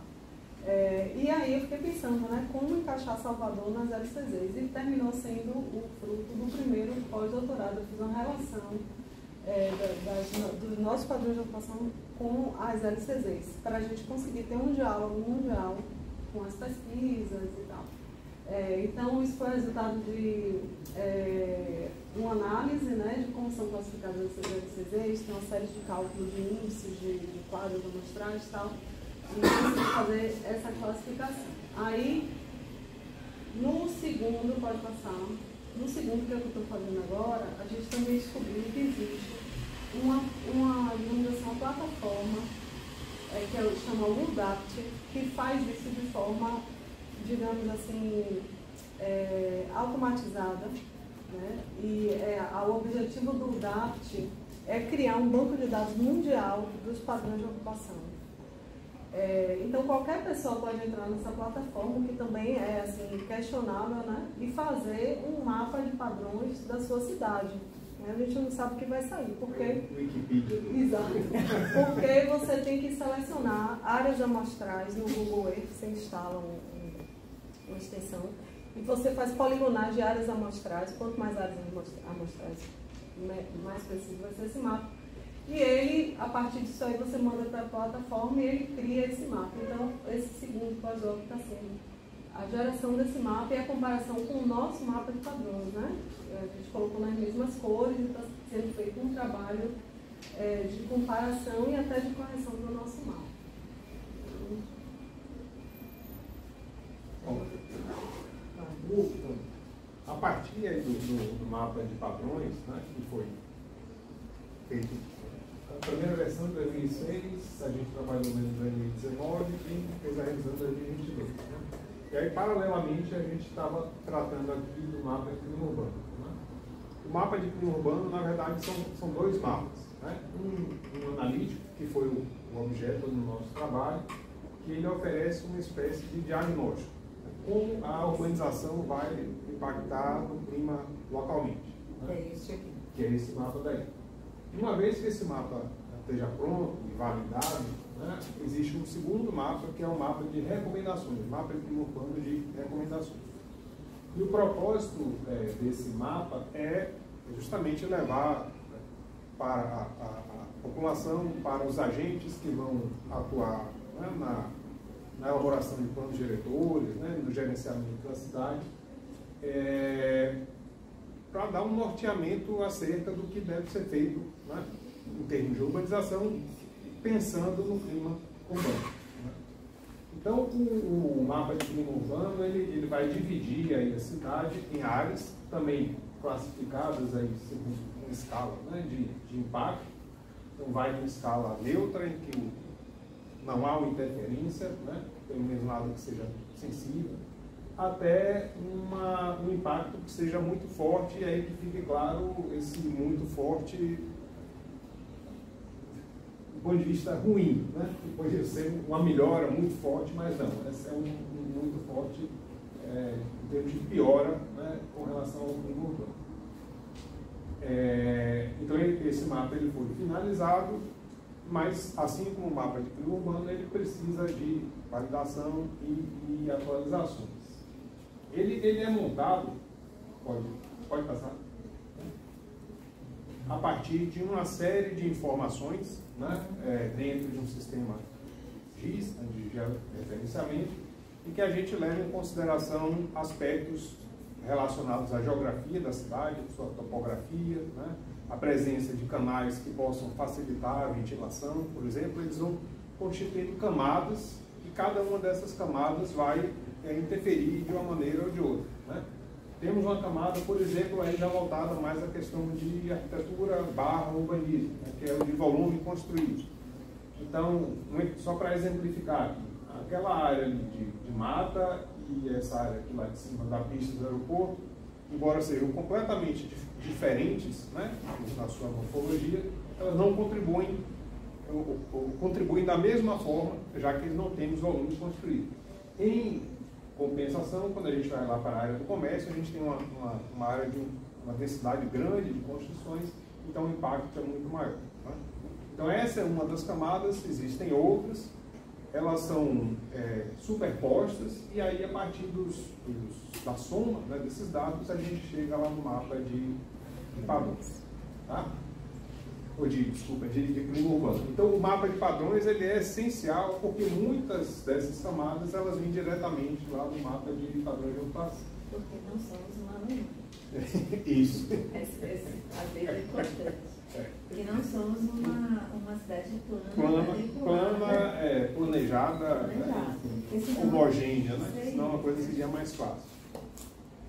E aí, para lidar com essas agonias que o Carol trouxe, né, e que a gente está sempre tendo que enfrentar, a gente tem uma série de caminhos metodológicos aí a percorrer, né? Então a gente está tratando também de trazer novas possibilidades, né? Porque esse trabalho humano, né, que é feito, ele é um trabalho hercúleo, né? Esse projeto do Mapa de Padrões, ele levou um ano com uma equipe grande, né? E aí a gente tem limitações, né, de pessoal, de verbas. Então o que a gente puder fazer para tentar facilitar esse processo é sempre interessante.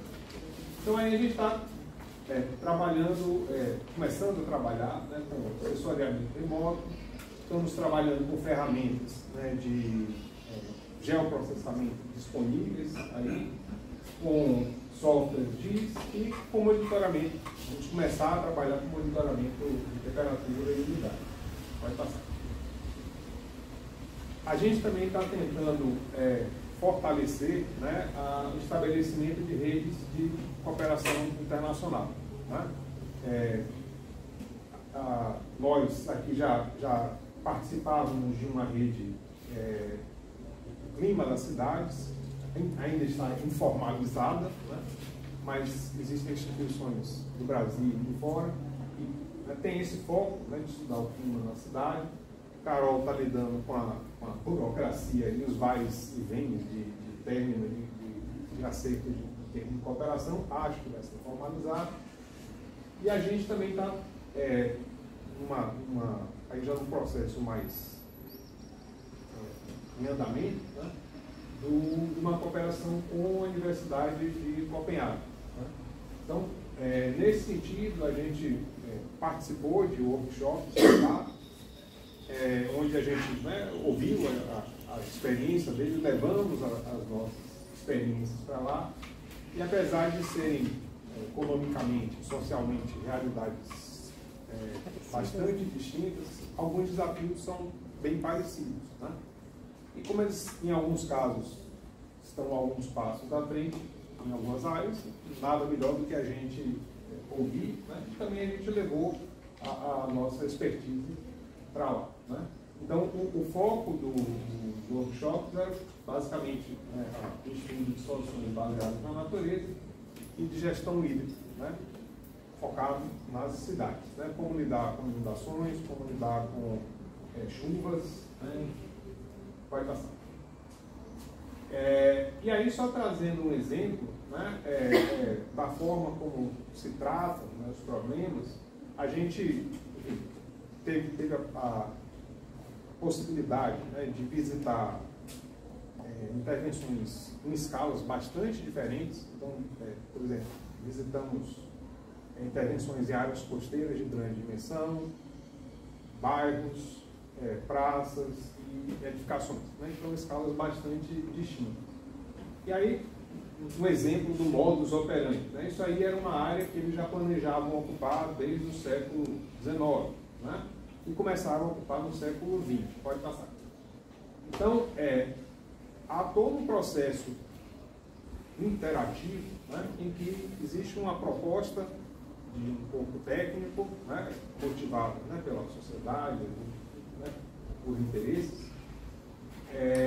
Esse projeto é desenvolvido, ele normalmente, aí a gente está vendo, né, o bairro, a estrutura para contenção de água, então tem reservatórios, tem lagoas, enfim, tem uma estrutura verde, tem uma estrutura de captação e desvio de água fluvial. Então, esse projeto é desenvolvido, ele é levado à população, existe uma fase considerável de discussão. A partir da escuta, né, da sociedade, a turma volta à prancheta e trabalha, né, para adaptar o projeto ao que se ouviu, né? Pode passar. Onde é esse? Isso aí é no sul de Copenhague. Eduardo, eu queria falar só uma coisinha que você pulou. É o seguinte, é que como esse grupo já é o segundo grupo que dá sequência a essas pesquisas de clima urbano, que começaram em 1980, no bairro do Abaeté, a gente comparando 6 padrões diferentes no bairro, na APA do Abaeté. Depois nós passamos uma segunda etapa, que foi adentrar a cidade para ali tomar temperatura. Nós fizemos 2 transectos, né? Saíamos de madrugada, saímos 4 horas da manhã, rodávamos até 9 horas da noite e tomando as temperaturas em 2 transeptos cruzados para que a gente possa ter uma calibração daquilo que a imagem de satélite apresenta em relação à temperatura real, tá certo? Então, a segunda etapa a gente já fez essa parte e aí veio essa nova equipe que já está trabalhando os padrões como é que se diz? Com uma validação, digamos, de softwares que são usados em outras partes do planeta, nessa coisa da emergência climática.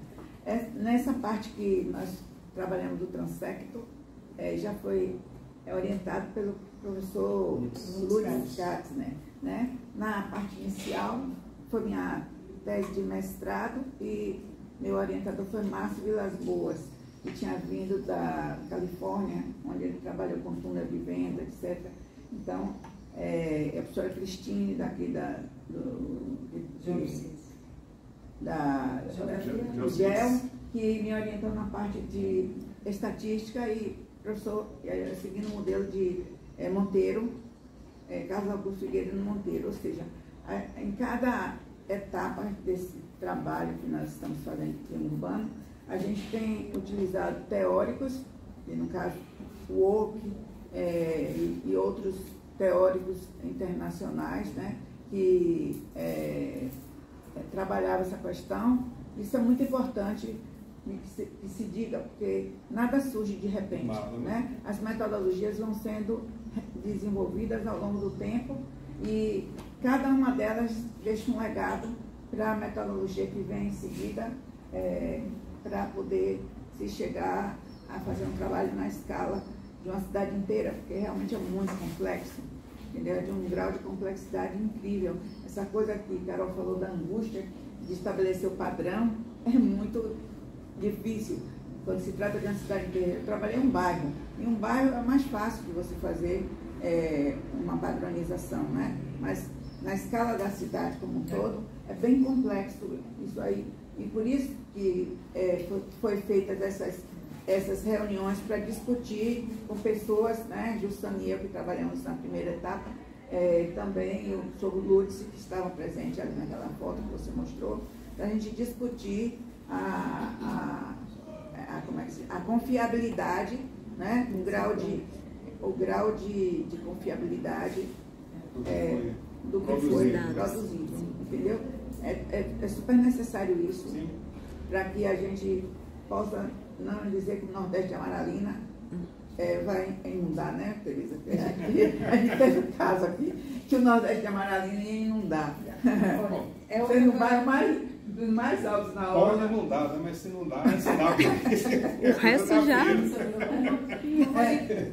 Uma coisa importante a se dizer é que essa metodologia do mapa de PIB urbano, ela foi desenvolvida na Alemanha na década de 70, oficializada no equivalente da BNT na década de 90. Lá, e eles utilizam esses mapas em todas as escalas, da escala estadual.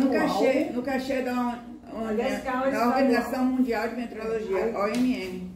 Da escala estadual, vai descendo até chegar à escala do bairro. Então, aquele bairro está dentro daquela outra zona, daquela outra, sei lá, que está em área de preservação de ventilação, de canal de ventilação, aí a intervenção urbana é outra. E, aliás, várias cidades do mundo adotam essa metodologia. Agora, não é assim adotar a metodologia copiada. Cada realidade apresenta os seus desafios e nós aqui tivemos grandes desafios por falta de dados e ainda que os dados foram sendo produzidos que a gente conseguiu atualizar. Então, cada um desenvolve, na verdade, uma variação da metodologia. Com as armas que tem. Exatamente, com todos os instrumentos que a gente tem no momento. Então, por isso que é um trabalho demorado. Eduardo, voltando a sua palavra, devolvendo a palavra a você, para você falar dos seus padrões. Bom, e aí, enfim, aí só trazendo aí mais duas fotos para mostrar como, né, depois dessas discussões todas, né, e adequações, é possível você tratar da resolução das questões técnicas, né, nesse caso aqui, paletas de água, né, enfim, jardim de chuva, né, e ao mesmo tempo você prover para o público, né, um ambiente acolhedor, né, que te faça ter vontade, né, de frequentar, de estar lá. Pode passar? Aí um outro local também lá na mesma região, né, grandes áreas permeáveis que funcionam como um bosque e um parque. Né. Enfim, pode passar. Mas talvez assim, o que tenha mais me impressionado e que eu acho que a gente tem que abraçar essa luta, infelizmente, é o seguinte: o tanto de informação que as pessoas lá têm à sua disposição. Né? Então, ali à esquerda, né, as duas primeiras imagens são imagens de satélite, modelos de terreno, num grau de detalhamento absurdamente grande e que qualquer um tem acesso. Né? Aqui à direita, essa foto e esse mapa aqui são dessa região onde tem um museu bastante importante que foi quase posto abaixo por conta da inundação. Né? E assim, e além disso, né, aquelas imagens ali são, os dados são eminentemente técnicos, mas para o cidadão, né, você tem acesso a, por exemplo, sites onde você quer conhecer aquela região e saber como é a topografia de lá, como é que é o sistema de drenagem de lá, isso numa linguagem de acesso aos não técnicos. Né? Você pode analisar de água de 1 metro, 2 metros, o que é que isso vai afetar a região onde eu estou situado. Você pode ter relatórios gerados em que você analisa isso daí e vai ver que tipo de estrago você vai ter, o quanto de prejuízo você vai ter, como você vai precisar trabalhar para reconstruir. Né? Então essas ferramentas, elas dão uma capacidade para aqueles que têm interesse, né, daquela região, que vivem lá, de embasar de uma maneira muito mais forte a sua vontade, né, o seu discurso e o seu desejo. Né? Então, na hora de se discutir com prefeituras ou o que quer que seja, você tem ferramentas, né, que te levam a uma conversa muito mais produtiva e embasada. Acho que é isso que a gente tem que correr atrás também. Né? A gente também tem buscado atuar, né, em redes e eventos. Ano passado a gente teve condição de participar lá do G20 Social, lá do Rio de Janeiro. Participamos aí através do socioecológicos, né, levando a palavra. Tivemos contato, né, com delegações internacionais e foi uma oportunidade interessante em termos de diálogo também com várias áreas distintas. Pode ser? Estamos começando alguns projetos novos de pesquisa. Vamos começar, no caso, né, particularmente, um pedido sobre índice de calor urbano. O Clécio está ali, vai ser quem vai tocar, né, o trabalho. A gente vai trabalhar aqui com o sensoriamento remoto e, se os deuses permitirem, já teremos alguns dados de monitoramento da prefeitura que a gente pode usar também para embasar o trabalho, né, validar. Estamos trabalhando também aqui no forno, né, alguns estudos relativos a índices de vegetação, também com aplicação de sensoriamento remoto, né? E aí a gente pode avaliar a qualidade da vegetação em termos de porte, né, de distribuição, né? Pode passar. Dentro de sensoriamento, alguns índices de construção, né?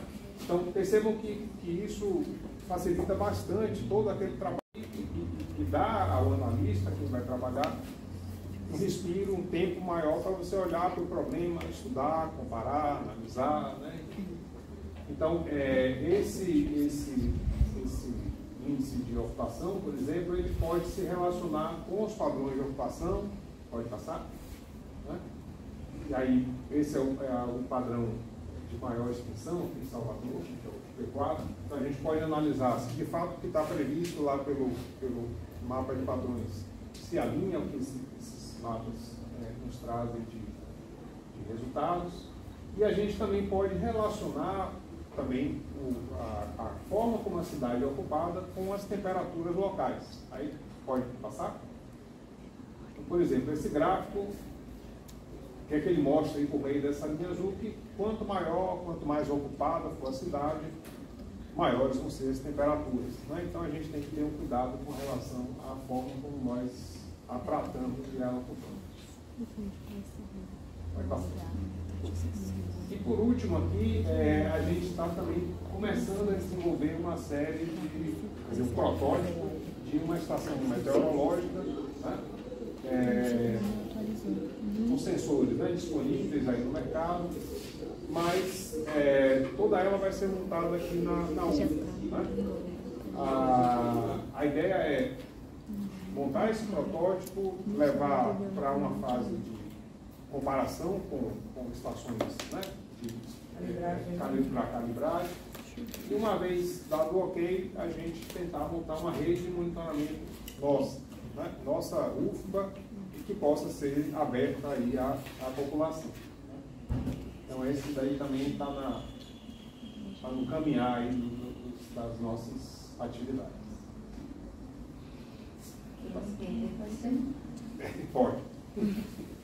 Então, gente, a ideia aqui é integrar, né, todos esses elementos, né, ampliar aqui as operações, né, com o propósito, né, de se voltar às políticas públicas aplicáveis à cidade de Salvador e às cidades costeiras. Eu esqueci de comentar, né, ano passado a gente teve uma oficina sobre foto com o pessoal do ICMBio, com o pessoal da UNEB e das prefeituras, né, da região, aqui Salvador e Litoral Norte. Esse ano, agora mais para o final do ano, também esse mesmo grupo está querendo montar uma outra oficina, só que agora voltada à erosão costeira, né? Então, é um tema que é importante. A gente pensa, por exemplo, lá em Ilha de Maré, né, que tem sido constantemente assolada, né, com a própria ilha de Itaparica. Né? Enfim. Olha, dentro dessa contribuição de políticas públicas, é importante lembrar que nós estamos fazendo a revisão do plano diretor de desenvolvimento urbano de Salvador. E essa é uma questão é bastante grave, porque pelo tipo de política prática, pragmática que vem sendo desenvolvida na direção oposta do que está escrito muitas vezes no plano e do que as leis obrigam ao poder público a realizar. Então esse é um grande problema, mas quanto mais força, quanto mais participação das pessoas questionando isso, por exemplo, está sendo feito um plano diretor, uma revisão do plano diretor, que não pressupõe estudos primários. Foi contratada a FGV, que é a Fundação Getúlio Vargas de São Paulo, que tem um portfólio pequenininho, de praticamente nada, de pouca coisa em plano diretor, não vai fazer estudo primário e quer fazer o quê? Um copy-cole, uma coisa assim, por 3,6 milhões de reais, né? E quer que a população aceite tudo isso, ou seja, deixar passar a boiada mesmo, né?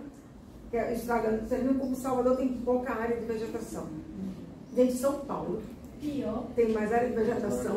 Pior capital do país. E assim, é a cidade que tem 3/4 da população de Salvador vive em ruas sem nenhum. Esse trabalho poderia ter sido feito muito, desenvolvido muito mais outras vezes, por exemplo, financiamento e linhas de financiamento para aquecimento de água com energia solar, e a fotovoltaica ainda não estava desenvolvida o suficiente, né? Depois utilizar a utilização de lâmpadas de iluminação, né?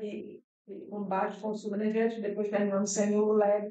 E tudo isso está dentro de uma linha chamada bioclimatismo, não? Ou seja, que a gente leva em consideração a vida e o clima, né? A gente vive dentro do clima. A gente às vezes esquece que a gente vive dentro do ambiente que não é só nosso, por causa dessa nossa visão antropocêntrica, né? Então, a gente tem que propiciar condições de vida que há uma interação, há uma simbiose, há uma relação que muitas vezes a gente não vê. Então, e baixo impacto ambiental, porque você hoje não pode pensar em fazer intervenção, inclusive a arquitetura, sem levar em conta esse viés. Ou então, infraestrutura urbana, sem levar em conta esse viés. O que é feito aqui é exatamente o oposto. O exemplo do oposto. Vídeo BRT, então eu fico me perguntando como é que uma mulher sozinha atravessa ali do Vale das Pedrinhas, vai até um ponto onde tem uma passarela daquelas, atravessa aquela passarela toda, vai e volta de noite. Antes o ônibus parava de 500 em 500 metros, tinha um ponto de ônibus. Eu me lembro que eu falei isso, entrevistada pela rádio da população, eu falei, gente, isso aqui é um engodo. Como se coloca no meio de uma pista de alta velocidade o acesso a um transporte público? Não faz sentido, né? Então, aí lá vai, BRT, e o prefeito conseguiu voto. Então, assim, esse aqui, Eliana que sabe. Estava esperando. Estava esperando. Eu sabia da Antônia. A professora Carolina era para estar aqui apresentando essa parte, mas ela precisou ir no médico, então ela pediu para eu falar. Nessa quarta linha de pesquisa, ela vai ser uma linha que a gente vai estar nutrindo muito o ateliê de projeto bioclimático e de baixo impacto ambiental, que é um ateliê novo no nosso programa, nosso currículo da Faculdade de Arquitetura.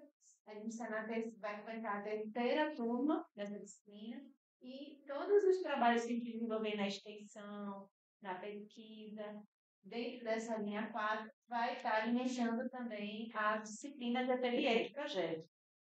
E a gente teve a experiência com o laboratório de conforto, que é uma disciplina intencionista que a professora Carolina deu aula no semestre passado, juntamente com a extensão que foi desenvolvida lá na sede da APANE, em Camaçari, e a turma dela estudou especificamente a sede da APANE. E tinha a opção de ser demolida, e segundo aqui nosso colega,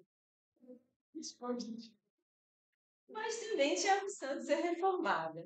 Então, na hipótese de reforma,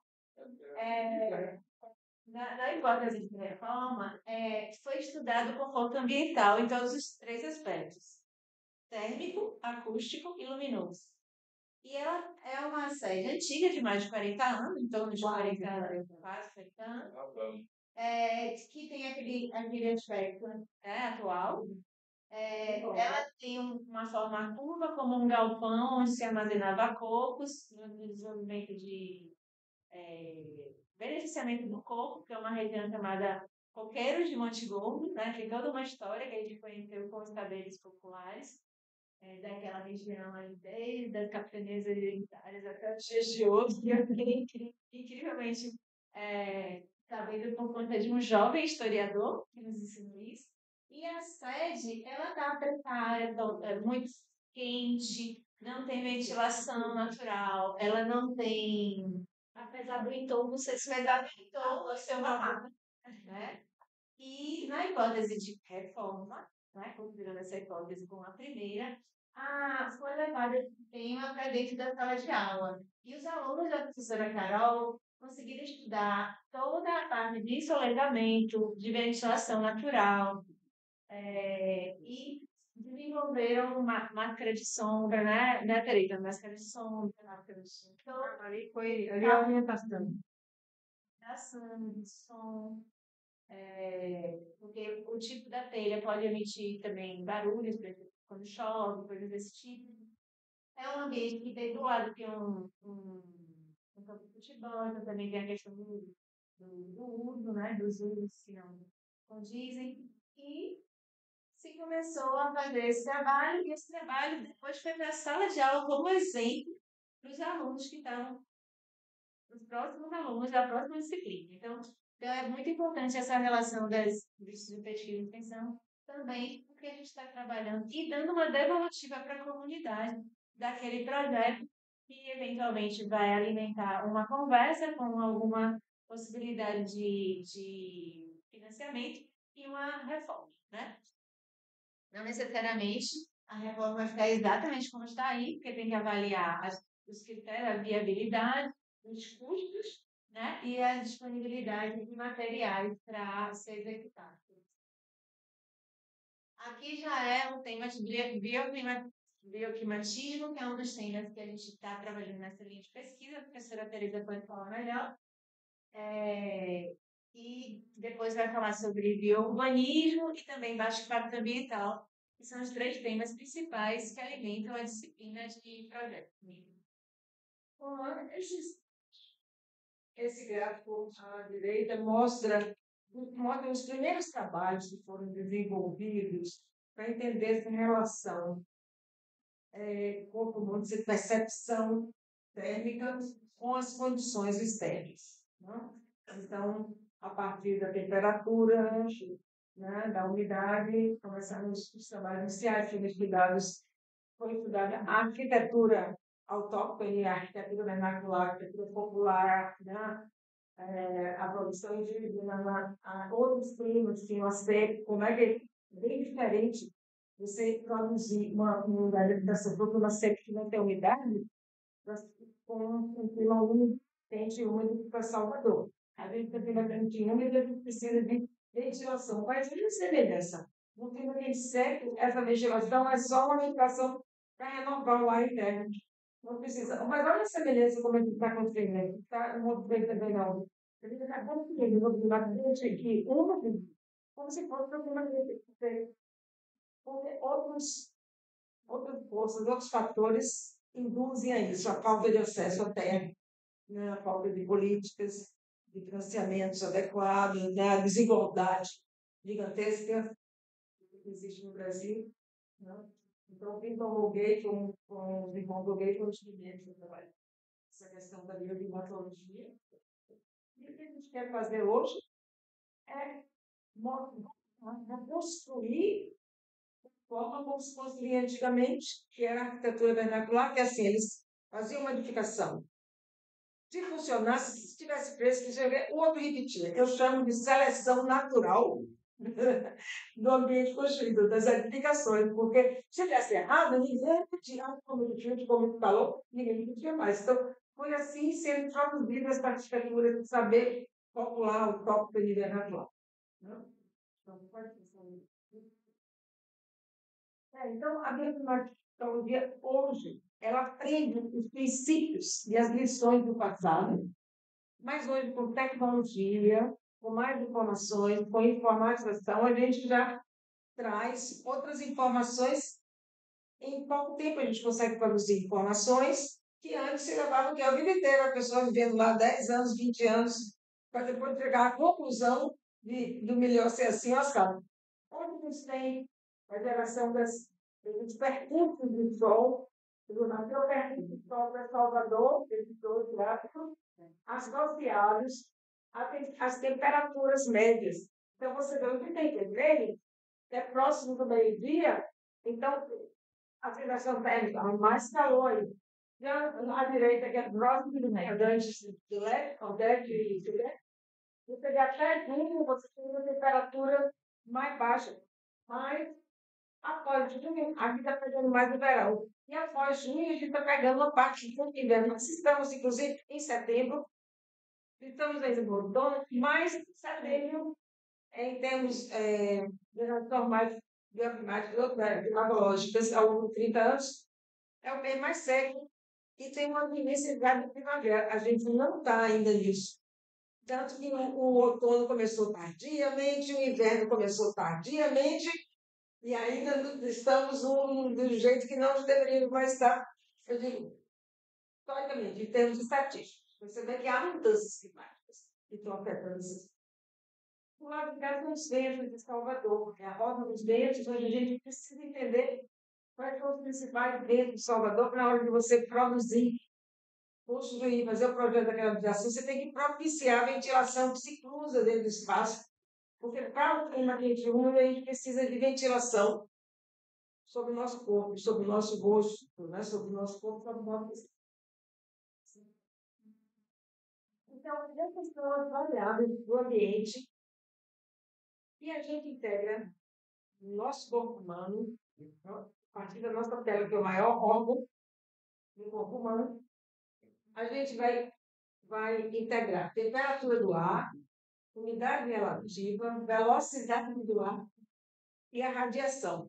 Então, essas quatro variáveis a gente percebe, aí vem os sensores da pele, leva para o hipotálamo faz o cálculo dele lá e desenvolve a resposta. Estou me sentindo em calor, estou me sentindo em condição de frio, estresse por frio, por calor, ou estou confortável. Eu podia fazer uma pergunta aqui para todo mundo, como vocês estão se sentindo? Queria desligar o ventilador, né? E fazer essa pergunta. Mas, dado que a temperatura não está muito alta, a gente tem janelas abertas, inclusive tem um ventilador aí que está movendo o ar novo que entra, sabe? Porque não adianta você fechar um ventilador, você apenas está circulando o vento quente. Estamos numa sala privilegiada, com ventilação cruzada. O dia também é bom. E aqui mostrando, a gente produz, enquanto ser humano, a gente produz calor constantemente. Até uma pessoa do povo inuit, lá no Alasca, morando no iglu, produz calor. O metabolismo, a gente ingere o alimento, produz calor para manter os órgãos internos, eles funcionam bem internamente a 37 graus. E o excesso do calor, fora. Então, num ambiente como Salvador, que é quente, né, e úmido, a gente produz nosso calor para manter os órgãos internos até a temperatura, beleza. Mas tem que ter facilidade de retirar esse calor do corpo. Se do lado de fora a temperatura está alta, a umidade está alta, a gente tem dificuldade. Então, a gente precisa criar ambientes, né, dentro justamente por isso que essa ideia biovida e climatismo, bioclimatismo, para que a gente propicie a perda do calor do corpo na medida em que ele é produzido, para a gente se sentir conforto. A gente usa um tanto, 20%, o resto pode jogar fora. Então, o famoso calor humano existe.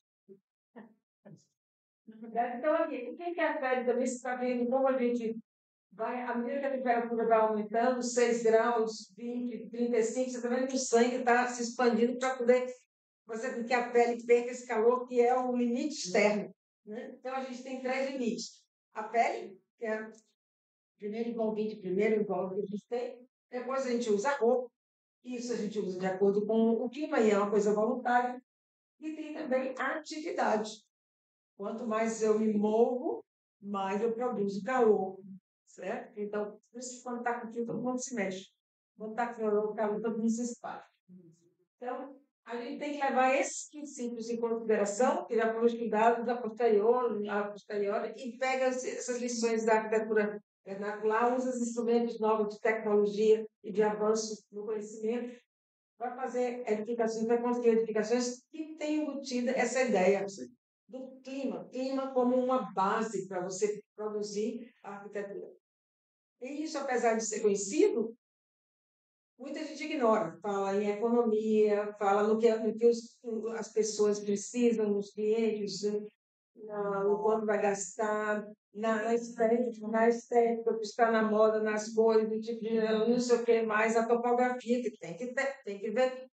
E esquecem que uma vertente importante, mais básica e fundamental, são as condições climáticas daquele lugar que você vai construir. Para você saber como são as condições climáticas daquele lugar, você tem que entender as condições climáticas da cidade, daquele lugar, e depois entrar no microclima daquele lugar que você vai construir. É? Então, pesquisadores desenvolveram uma carta bioclimática, essa aqui é de Gifone, e isso aqui é para Salvador. Isso é uma carta psicométrica, e cada pontinho vermelho desse é um horário que tem uma temperatura e uma umidade. Para Salvador. Que ano é esse? É um ano escolhido, que se tirou qualquer extremo. Pegou um ano típico, assim, Salvador. Então, você vê que está tudo naquele campo ali. Isso significa muita umidade, necessidade de ventilação. A região do conforto, que estava aqueles 38% que eu falei, essa forma geométrica número 1, só tem aquele pedacinho ali em cima. Quando você sobe, a umidade aumenta. O que vai resolver isso para você? Ventilação. Então, se a gente criar uma cidade, aí entra o biourbanismo, uma cidade em que bloqueie com prédios a entrada de ventilação, que nossa predominante vem do mar, que a gente faz isso, o que acontece? Então vai ter vento nas áreas internas da cidade. E se você não tem vento lá fora, como é que você vai criar vento ali dentro? Então aí entram esses princípios aplicados ao urbanismo. Vou explicar agora. O conceito que ela traz aí é o conceito da cidade como um organismo. Né? O conceito de uma cidade linear, que recolhe tudo de fora, consome e joga tudo fora, que já não se adequa a questão mais de uma circularidade, porque nós vivemos num planeta em que o lixo, não resíduos, tudo tem que ser resolvido aqui. Tudo que a gente extrai vem do planeta. Tudo que a gente coloca de volta acumuladamente como resíduo e como contaminante vai para o planeta. A gente não tem o direito de dar tudo, né, para o espaço. Então, a gente tem que transformar essa ideia de uma linearidade de insumos, uso e desperdício e joga fora, que são lixo orgânico, emissões, resíduos inorgânicos, danos de mercadorias, energia limite, para uma cidade mais bem, no sentido de que tudo isso que entra vai ter muita parte para ser reciclado, né? E reduzir, reciclado, aproveitado, né? Reutilizado, transformado e produzir muito menos poluição, lixos. A gente tem que transformar essa ideia de linearidade numa ideia de singularidade. O capitalismo impõe uma ideia de linearidade, em que você não é assim? Tem esse tamanho da tarefa que a gente tem. A gente tem que mudar essa linearidade, porque o planeta não vai sustentar. Krenak diz assim, não temos planeta B. Do jeito que a gente está fazendo, então os arquitetos têm que ter isso na sua cabeça, tem que mudar a forma de projetar, ter o clima como base, ter as condições externas para causar um baixo impacto ambiental, e você vê como isso se coordena com a Ninguém tem lado de fora. E nem tem lado de fora. um auditório, exatamente, porque não é só o conforto ambiental interno, mas o impacto que essa construção faz tem o lado de fora. Né? Então, a cidade como ecossistema é algo, né, em que tudo está interligado. A nossa dificuldade é justamente essa. Se a gente observar, tudo está interligado. Mas a gente tem que ter ênfase para estudar, para compreender melhor, inclusive, toda essa integração. E cada vez mais abrir a cabeça para isso. É bastante. Aqui é a cidade como ecossistema, também é um tema que a gente trabalha nessa linha de pesquisa, né? Mas você já explicou exatamente essa circularidade. Pronto, dentro disso a gente traz para os alunos no ateliê Bioclimático de Impacto Ambiental, a gente traz alguns exemplos que foram bem-sucedidos no mundo. Né? Então, esse aqui é um ecobike, então a gente traz dentro do ateliê Bioclimático, a gente traz os alunos que trabalhem com transformar uma determinada área da cidade que a gente está citando em um ecobike. Não é um desafio pequeno, porque existem as pré-existências, tem as pré-existências, ou seja, os prédios já lá, não sei o quê. Você tem que estudar tudo isso também de forma utilizando camadas, estudo de camadas, cada camada vai te informar uma coisa, depois você faz um estudo, uma síntese de tudo isso que você pode propor naquele lugar, como você pode transformar. Então, esse que faz o ateliê Bioclimático. Então, esse exemplo aqui do Boban e Freiburg, mostra como eles. Até o trem está vindo aqui do lado de cá, tem a linha do trem que está sobre um gramado. Isso não é normal. Aqui tem essa simulação aqui, isso é uma área chamada biovaletas, onde a água, a permeabilidade é favorecida. Eles cavam, colocam camada de drenagem embaixo, é favorecida. Então, a permeabilidade é uma preocupação muito grande. A questão dos ambientes para bicicleta, para pedestre, e principalmente uma redução do número de carros. Eles queriam um bairro sem carros. Eles conseguiram uma coisa fantástica, inclusive mudaram a legislação da cidade. O que é que você vai construir? Um prédio, portanto, tem que ter não sei quantas barras, tem que ter não sei quantas. Eles mudaram isso e as pessoas tinham que assinar um documento dizendo que não ia ter carro, mas tinha lugar de garagem para você colocar uma garagem para você colocar se você quisesse carro. Tem um carro compartilhado. E principalmente esse processo foi todo feito com a participação, começou com a população numa zona na antiga área militar francesa, né, porque a Alemanha ficou ocupada um tempo, e aí, por conta da guerra, teve isso aí. Aí tinha uma área grande, então as pessoas começaram a falar: ali a gente está precisando de habitação, vamos fazer ali, mas como? Aí foi um processo que iniciou da base, depois a prefeitura de Freiburg encampou, porque ele já tem uma concepção mais verde de cidade. Né? Então, se o próprio prefeito tivesse uma concepção verde de cidade, não de concreto, né? De muito concreto e asfalto, a gente poderia ser uma cidade muito melhor. Então, é muito interessante. Vocês podem entrar na internet e ver como é agradável. Eu visitei esse. Tem as edificações, tem fotovoltaicas, muitas geram mais energia do que consomem, e depois pode até vender para a cidade. Ou seja, é muito interessante. Todas as técnicas, a tecnologia, tudo que eles conseguiram colocar. Não é barato? Não é. Mas a gente tem que fazer isso aí, é um exemplo para mostrar que a gente tem que começar a pensar dentro do nosso realidade. Certo? E é de falta de dinheiro, mas há coisas que a gente pode fazer. Então, é um desafio, mas o que a gente pode fazer. Aqui também outro repertório de ecovillas que a professora Eliana visitou, né?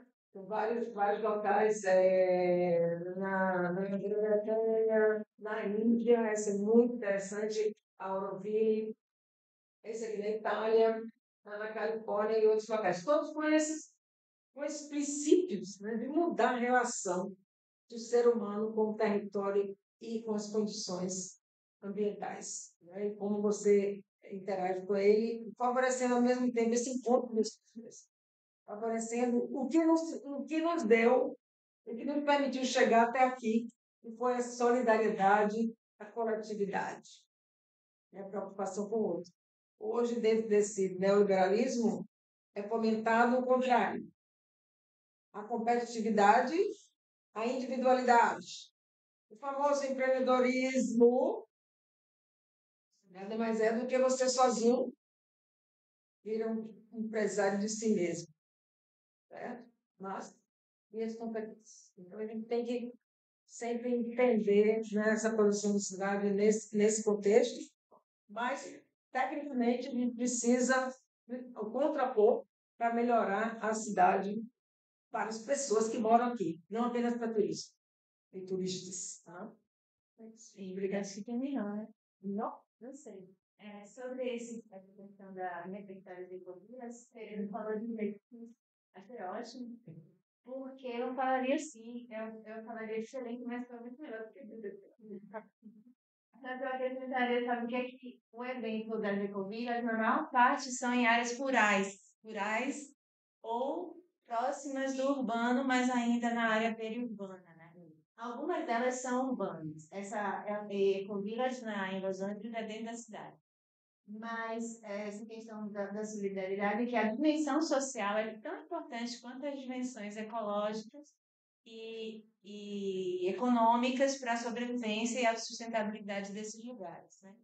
Então, eles são repertórios que a gente traz para dentro da sala de aula e que a linha de pesquisa vai estar organizando esse repertório também pelo grupo. Pode falar. Essa tem, né, uma forma que a gente organiza o material para o material. Pode passar?